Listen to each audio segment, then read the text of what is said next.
Hi guys, how are you? It's Miss Coley here, and I'm coming to you with a lesson on what makes a story. Although most of this is going to be review for us today, it is really important as we start to develop our own stories that we do understand what elements make up a story. So, just reviewing some of those wonderful elements, there are the characters, the setting, point of view, the theme, dialogue, the literary devices such as figurative language, and of course, the plot. Today, our focus is really going to be on the plot, so please keep your ears open and be ready to learn. So, what is the plot? The plot is the causal sequence of events, meaning the cause of events or the why that things happen in the story. It draws the reader into the characters' lives and helps them understand the choices that the characters make. As far as the plot diagram or the plot structure, well, that's the way that the story elements are arranged. If you look at our graph at the bottom, it shows us 5 different elements, and today we're going to look at all of those. In order to do that, we're going to look at something that I really love, one of Miss Coley's favorite stories. Snow White and the Seven Dwarfs.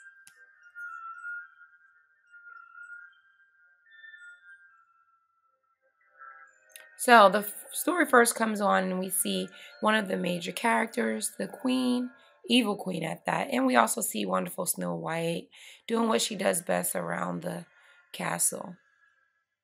We're presented with an issue when we see the queen upset about apparently not being the fairest of all. So she gets the huntsman to possibly go do something awful. Yeah, he goes off to kill Snow White, but unfortunately he doesn't have the heart, and he has an idea just to send her away. So Snow White, in her fright, runs into the forest, never to be seen or heard from again. We get a nice scenery of the forest. We see who Snow White is as a person. She interacts with the animals.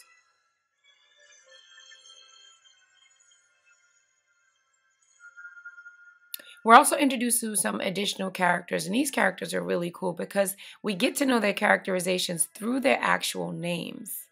I guess it's Doc and Dopey, Sleepy, Sneezy, Runny. I don't know, a whole bunch of crazy things.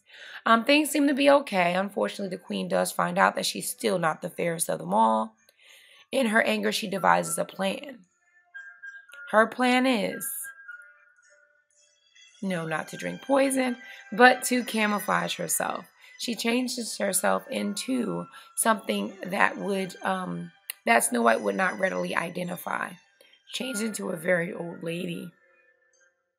In addition to her camouflage, or she also has this evil apple that she creates, this poisonous apple that she devises to get to Snow White, who eats it and unfortunately goes into this comatose state. She feels like she's won, but there's this battle between her and the dwarfs. Ultimately, the queen does lose. The dwarfs feel like all hope is lost as Snow White is in this coma. However, here comes the awesome prince who kisses her, and that true love kiss wakes her up. They fall in love. And just like any other fairy tale, they go off into fairy tale sunset where they live happily ever after.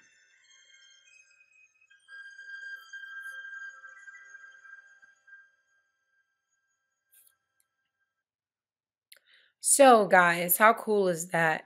Um, yeah, probably one of my favorite stories of all time. But it's really a cool story to also plot. Now, remember, the plot is a sequence of events, and there's 5 parts to the plot, and we're going to go over them today. And you can try to plot them down yourselves in the space provided in order for you to kind of show your understanding. The first part of the plot graph is the exposition. The exposition introduces the main characters and the setting of a story. Just in case we're not familiar or we don't recall, the setting is the time and place that a story takes place. And as you can see, usually most of the story is set up in this enchanted forest. There's parts of it in the beginning of the castle, but you do get the drift. In addition to that, we're introduced to the characters. Those are the people or the things that make up a story. There are two types of characters, and this is really important for us to know. There's the protagonist, which is usually our main character. They're at the center of the story. They're usually the good guy.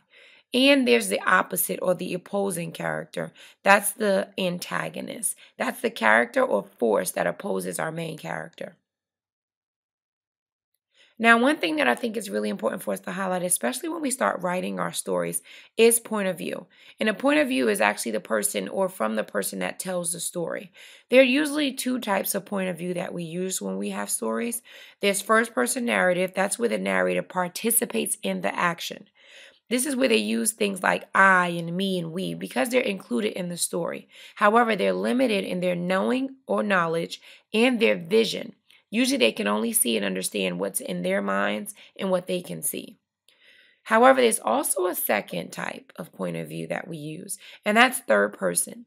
This allows the author to be somewhat like a video camera or movie camera, and they can move to any part of the story and tell it from any person's perspective. This is when they use he, she, or they when they're narrating. They are not a part of the story. Now, when we did our first personal narratives, we did it in first person because you all were included. However, for this story that you guys are creating, you're going to do it in third person.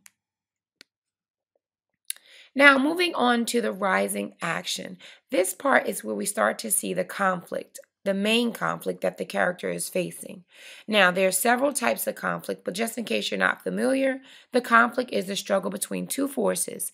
It provides interest, suspense, and tension in our stories. So, here are 7 major types of conflicts that we might see. There are more, but these are just some, just for you to kind of get to understand. There's man versus nature, man versus man, man versus environment, man versus supernatural, man versus machine, man versus God, and man versus self. You can choose any one of these to create conflict in your story when you start to write. Now, moving from that is the heightened point of the actual story. This is the turning point, aka our climax. This is where the character makes a single decision that defines the final outcome of their story. It also tells us who they are as a person. Climax is usually that deciding factor, that moment where things just start to change and shift in our story.